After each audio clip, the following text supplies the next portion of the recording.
everyone. Thanks for joining us on Chicago Tonight. I'm Brandis Friedman. Here's what we're looking at. This is not behavior intended to keep anyone safe. It's intended to intimidate and harass. Advocates are sounding the alarm, saying federal immigration agents have been spotted at multiple Cook County courthouses. This project doesn't just make history, it corrects it. It's been decades in the making. The CTA finally breaks ground on the Red Line extension project. A look at the potential impact for Southside residents. It's much faster to get a gun than it is to get a mental health appointment. There's a crisis with Black youth and suicide. We talk with Chicagoans taking action. And it's open mic night on Chicago's rooftops as acoustic devices are listening for migrating birds. First off tonight, federal immigration agents are reportedly spotted at 4 Cook County courthouses this morning. Immigrant advocates are calling it a significant ramp up of enforcement in and around Chicago.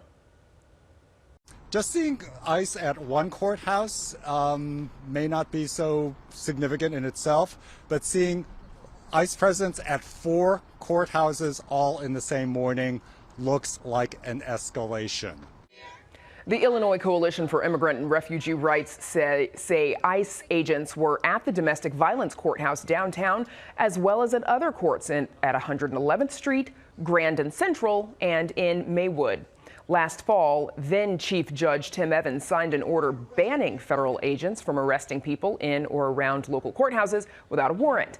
And in December, Governor J.B. Pritzker signed a law barring the civil arrest of anyone in or around courthouses who are attending certain court proceedings. The Department of Homeland Security, which oversees ICE, did not immediately respond to a request for comment. Mourners paid their respects today to slain police officer John Bartholomew. Visitation continues through 8 tonight at St. Andrew's Greek Orthodox Church in Edgewater.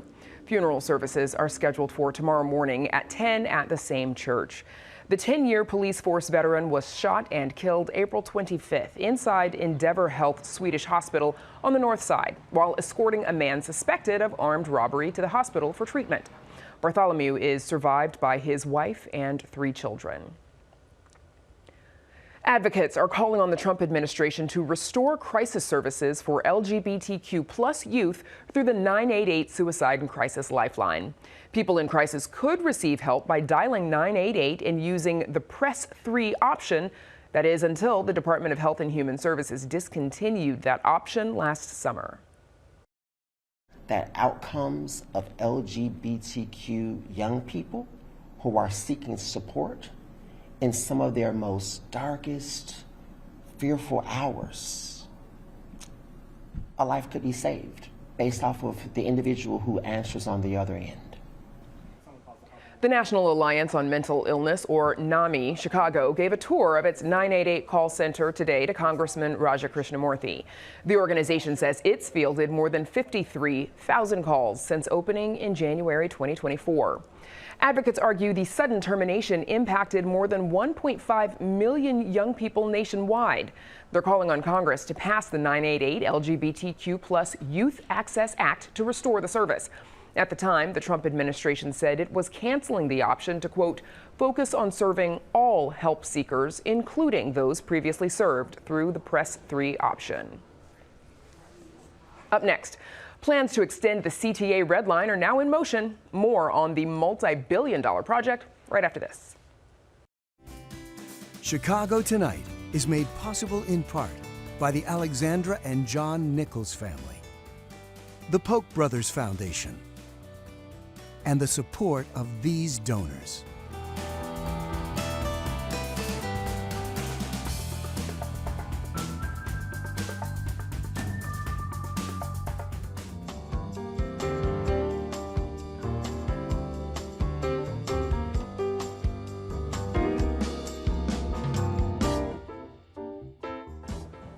Plans to extend the CTA Red Line to the far south side of Chicago are finally on track.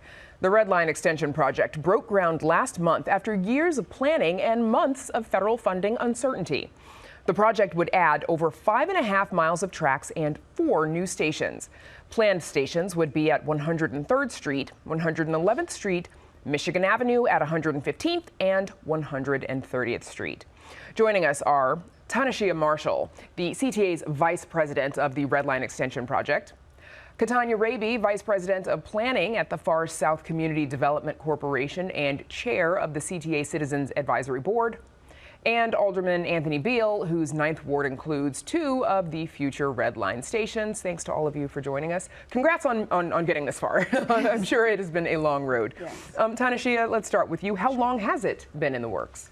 So this started with CTA over 20 years ago. We started our planning and development in 2006, but even it predates that because in 2004, actually the community rallied around and did a referendum to even get this, to make this even possible. So this project has been in the works for nearly 60 years. So we're super excited to be at this place today. Yeah, tell us about that community referendum in 2004 Yes. And how it got us to this point. Because of the community and also legislative support, they were able to get enough signatures in order to get it on the books for the CTA to take notice and also be able to start to plan for that work. So in 2006, that's when we started planning for it. We started our NEPA, which is National Environmental Protection Agency, and we also started coordination with the federal government in order to start this process. And then there's been some concerns over federal funding over the last few years. Remind us what's been going on there. So if you remember, in January of 2025, we got an executed full funding grant agreement. Long time coming. We finally got it. Super excited about that. And then later in the year, there was a federal pause on that funding. But just recently, it was actually lifted. So the money is back flowing. And that's how we were able to have that great and fantastic groundbreaking. Right. And that federal pause was because of the Trump administration's concerns about some of the contracting. But recently, a judge has said, nope, you got to give them the money. Absolutely. Yes. Okay. There's some federal policies behind that. Yes. Yeah. And then there's the timeline for completing the project. Yeah. What does that look like? So because we just did break ground, you'll see them digging some infrastructure there. You'll also see some caissons and foundation work because basically we're building from the ground up. And from there you'll see the caissons and the structures. And then we'll have track and systems along the way. Then you'll see the stations that'll start up in about 27, 28, and then we will go into testing and commission in 2030, and that's when we'll open up revenue service and new tracks and new stations in 2030. 4 short years. Yes, 4 short years, but it's all new construction. Yes, yeah, there's a lot to do. Katanya, you were at the groundbreaking ceremony. We're looking at a little bit of it now. What was it like finally being there for that? Oh, it was amazing. Absolutely beautiful. The energy, just everyone in the community coming out. So much of our community leadership, just, the elected officials, just everyone in that space, overjoyed by having this momentous occasion being celebrated. We're so excited. Alderman Beal, what does this extension mean for residents in your ward?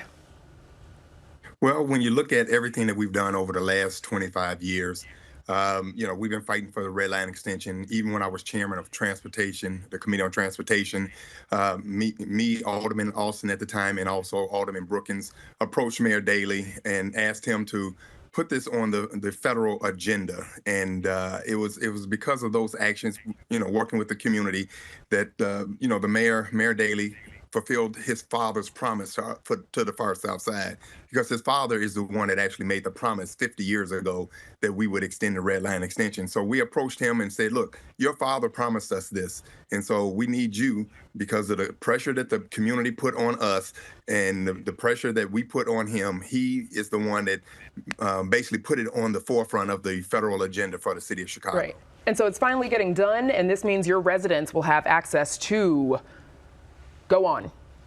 Finish that sentence. Well, we have access to get to those jobs downtown, to be able to get from the far south side of the city of Chicago to downtown in 30 minutes is nothing short of amazing, because we've been locked out. It would take us, sometimes an hour and a half, 2 hours to get from 138th Street just to get downtown. And, time is money. And so to be able to get on a train, get downtown in 30 minutes, that's more time we can spend with our family. That's more time we can, go to dinner and do different things that really other families take for granted, other than, being on public transportation. And so it's going to have a huge impact. And And then all the dollars that come along with that. To actually have 4 stops on the south side is going to bring more transit-oriented development. We're going to bring some more stores and shops to surround a lot of these stations, and it's going to have a ripple effect. We've been talking about what's happening in Roseland. Well, you can see what's happening in Roseland, the largest infrastructure project the CTA has ever undertaken. Katanya, there's, as we just heard from the alderman, there's the ability to get downtown for, the jobs that are downtown more easily. But what can CTA connectivity bring to the neighborhood?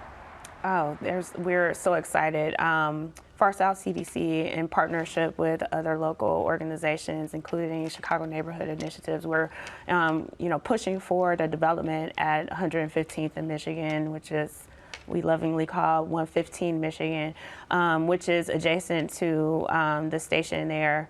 And at that particular site, we are looking to bring grocery. We are looking to bring, it's a multi-family housing development. We're looking to bring other types of retail. So we expect that at that station, along with the other stations, there will be a variety of different shops and restaurants and other kinds of places that residents can pop into, and then also attract people from other areas of the city to come and visit the Far South Side in ways that they hadn't before. Tanashia, how has the CTA involved community members in the project? So we actually created a PAC, which is the Project Advisory Council. We started with them back in 2019. We have key players like Cheryl Johnson, Andrea Reed, and Deborah Truss. And it's about a group of 20 people that live, work, breathe the whole neighborhood, the community, and they're able to bring back information from the community to make sure that we are aligned, to make sure that we are providing what the community really wants out there. So, Alderman Beal, for anyone who visits your ward for the first time, because they will have this access via the Red Line, what can they expect and what do you want them to know? Well, first of all, what I expect is for them to see a different Ninth Ward, a different Roseland Pullman community, which they already see right now. When you drive down the Bishop Ford Expressway, you can see our ward is already being transformed before our eyes. And so now they've been asking, what are we doing on the west side of Pullman? Well, now you'll see, we're working with Roseland Hospital in the medical district. This is going to help that. This is going to help us bring more resources and more jobs and opportunity into the area as well. And so we've already invested over $2 billion of public-private investment and created over 2,000 jobs, as far as what you see today. And having the Red Line extension bring in $5.7 billion additional dollars, and you're talking about thousands and thousands of more jobs. We need some place for all those workers to eat, have lunch, and bring their families. And then let's not forget, we have the Pullman National Monument. We have historic sites that people can come and see. We just broke ground on the Hotel Florence, where we're making that into a new boutique hotel. We have another hotel that's breaking ground this summer. So we have a lot of great things that are happening. The Far South Side is on the move. And if you haven't seen it, you need to pay attention, because it's the fastest growing African-American ward in the city of Chicago. Tanashia, the anticipated costs, though, of this project have risen from $3.6 billion in 2024 to $5.7 billion. What is driving that? So if you remember, we had an unprecedented effort here during the COVID, pandemic, right? So in 2020, that's when the pandemic hit. So back then, when it was $3.6 billion, that predates the whole pandemic episode that we all went through. So after that, everything increased, from labor to material to equipment, and so we had to adjust with those numbers. Even today, we're still living off of what happened during that pandemic. Okay. Katanya, most of this project covers Roseland, as we've discussed, but it also extends to Altgeld Gardens. Why is that connection important? Oh, deeply important. Altgeld has been a community, as Alderman Bill mentioned, that has been very much disconnected from the rest of the city for its entire existence in terms of transit access. And so being able to really make sure that this community, not only feels like they're fully embraced and connected to the rest of the city of Chicago, it's important to make sure that they have access essentially to the rest of the world. Through the CTA, all Chicagoans have the benefit of being able to connect to anywhere in the world. We can get to O'Hare, we can get to Midway, and so now the residents of Altgeld Gardens will be able to do the same. All right, that's where I think that's a good place to leave it, everybody. Alderman Anthony Beal, Katanya Raby, and Tanashia Marshall, special thanks to all of you for joining us. Thank you for having us. Thank you. Up next, how local community members are helping fix the mental health crisis among Black youth.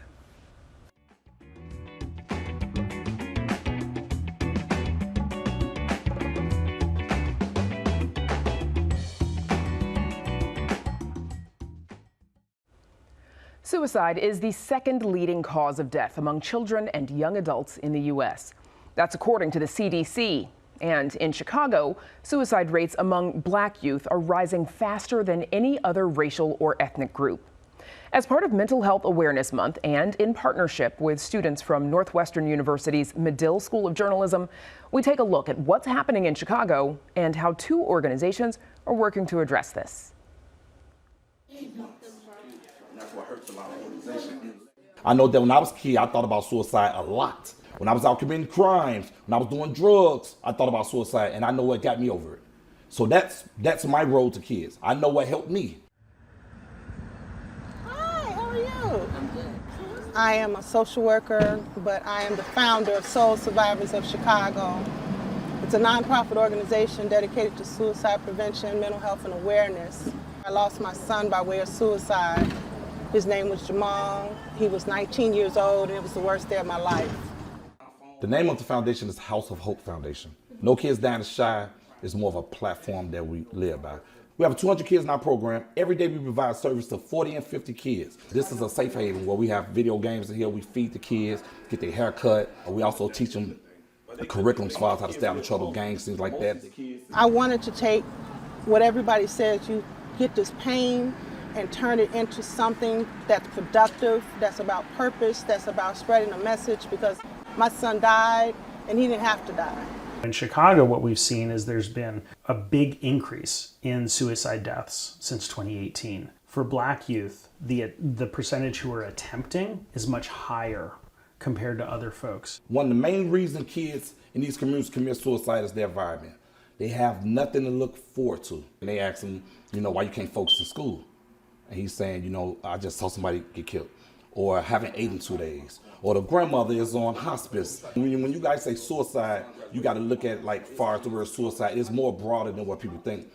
If a kid is 15 years old and he's doing 6 or 7 Percocets a day, that's like self-suicide. Anytime a 15-year-old young man get a gun, put on a mask, and when the police come, he shoots at the police back and forth, in his mind, he knows there's a 99% of a chance he's going to die. So what does the lock do? This is a gun lock. So if you know somebody with a gun, I do. Please take one. Okay. Or take two, 2 people with a gun, and if they know somebody, take 3. Illinois has some of the most restrictive gun laws, but at the same time, we're learning that persons who have died by way of suicide, especially males, are more likely to die behind the lethal weapon, like a gun. It's much faster to get a gun than it is to get a mental health appointment. They know where the neighborhood people is hiding guns in the community. Daddy got a gun sitting on top of the shelf that's not safe, and they ain't got the lock on it. It's not in the case. Black youth, historically, for understandable reasons, do not trust the mental health care system, the historically white mental health care system. To have a resource that is something that is dependable, accessible, something that's known, something that is reachable is everything. Just like food, just like water, just like fresh air. Are we providing culturally relevant services where people are and in a format that makes sense to them? Being in the community brings the message that you don't have to travel far to get the supports that you need. We can come and we can be right here within a block away. One of the most important parts of suicide prevention is helping people build lives worth living and communities to make sure that they're creating a world that kids want to live in. I felt the need for at-risk young Black kids that needed help, but needed the right help, needed the right guidance and the right positive motivation from people that look like them. We do what's called a circle, where I have all the kids put all the circles together and we just talk about everyday life, their mental, their struggles, what they're going through, ups and downs. Then we proceed over, I tell them to put their clothes on. When they come over here, grab a vest. Put y'all jackets on, put the vest on. They grab a stick, put a helmet on, put on gloves, and then we bring them out. A kid come out every day and they see just drugs and gangs and poverty. What does that do to them? And we have these kids clean community because we realize that a kid that sees a clean community makes a clean heart and a clean soul and a positive mind. But there's this myth that if you ask somebody if they're having thoughts of suicide, you can put the idea into their head. And what we know from research and sort of just general clinical experience is that's not true. Most of our children speak about the anxieties they feel, the stressors of going to the next level in their lives, making sure that they can connect with you and that you at one point in your time in your life, you felt that kind of way and you were going through that, so you can normalize that conversation. You can't judge them. You can't talk against them. You have to talk to them. If you care for these kids, they can change. You can't save them all, but if you care, you're going to change somebody because it's love, you know? It's just love. Since this story was produced, new data has been released. That information, provided at the end of April by the CDC, shows that nationally, suicide rates for youth and young adults aged 15 to 34 decreased by 4% from 2023 to 2024. The latest year statistics are available. We're back with more right after this. Reflecting the people and perspectives that make up our communities, this story is part of Chicago Tonight. Black Voices. Hundreds of millions of birds migrate over Chicago every spring and fall. But most of that activity happens at night, making it nearly impossible for researchers to eyeball which bird species are passing through and how they're using the city's airspace. So, scientists from the University of Illinois are partnering with Chicago's Windy City Bird Lab to track and identify the birds by their sounds instead. Our Patty Wetley joins us now to tell us more. Patty, so these researchers, they put up around 45 to 50 acoustic monitors across the city, even in the burbs. Tell us about their project. Even on the 111th floor of Sears all Tower. All the way up there because the birds are there. Yes. Tell us about that project and what are the questions they're trying to answer. Right, so like you mentioned, they can't see the birds because most of them are nocturnal, migrating at night. They can hear them, and they've used machine learning to be able to identify those sounds down to the species. So what they want to know are what species are passing through Chicago, not necessarily landing here, but they're using our airspace, and they have discovered some rarities that we don't really see around here, but they're actually flying over. And then it's really like, where are they? Are they using certain corridors more than others? But really the acoustic monitoring helps them get that species level detail that they're not able to with other technology. That's impressive, because they've also been using other methods like thermal imagery to study these birds. Yes. Tell us how that works. Yeah, they're also able to use radar, which gives you kind of a larger landscape view of like when birds are moving. Thermal imagery will give them a picture of like the altitude that they're flying at and the direction that they're doing and more of their behavior, so that they can tell, are birds like flying in unusual patterns that might indicate that they're disoriented. Maybe they're circling, you know, are bright lights in the city, or is wind driving them toward the lake or more toward inland. They can put all of this information together into a more complete picture, like you said, of using the airspace. If you think of the airspace as a habitat just as much as the ground is. So how are they using that habitat? And then how do they want to use all this data that they're gathering? Well, you could be able to tell, are there changes over time of when they're arriving? Are they flying lower? Are they flying higher? If they're using certain corridors and, oh, that's where we were planning on putting an airport. Maybe not. Or, oh, they're suddenly over here where we happened to do a habitat restoration. Shows that it's working. It just gives them, you know, migration, there's still so much mystery surrounding it, and it will help them answer so many of the questions that we have, and also how to make the city safer for these birds as they're flying through, because as we know, Chicago is quite dangerous for migrating birds. It is. An architectural exhibit, though, set to open on June 1st that will highlight the dangers birds face in urban Chicago. Tell us about that exhibit. Yeah, this will be at the Chicago Architecture Center, which is on the ground floor of Illinois Center, which is where I went up to the roof where they were installing one of these monitors. And Jeannie Gang's architecture practice studio gang is curating one of two exhibits. And it's really laying out, here's the problem that our built environment has, but we have this buffet of solutions that we can use that maybe we're not using. And here are some of the materials that you can use, all the way from architects like Jeannie Yang designing skyscrapers to you and I at home to make our windows safer for birds as they fly through. Right, I have the window clings on my windows too. Good for you. Thank you very much. All right, Patty Wetley, thank you so much. Thanks, Appreciate Brandis. it. Of course. And you can read Patty's full story on our website or check out our Instagram at WTTW Chicago.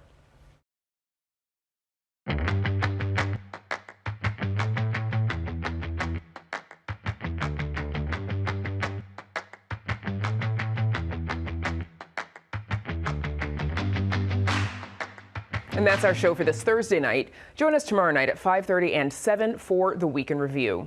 Now, for all of us here at Chicago Tonight, I'm Brandis Friedman. Thank you for watching. Stay healthy and safe, and have a good night.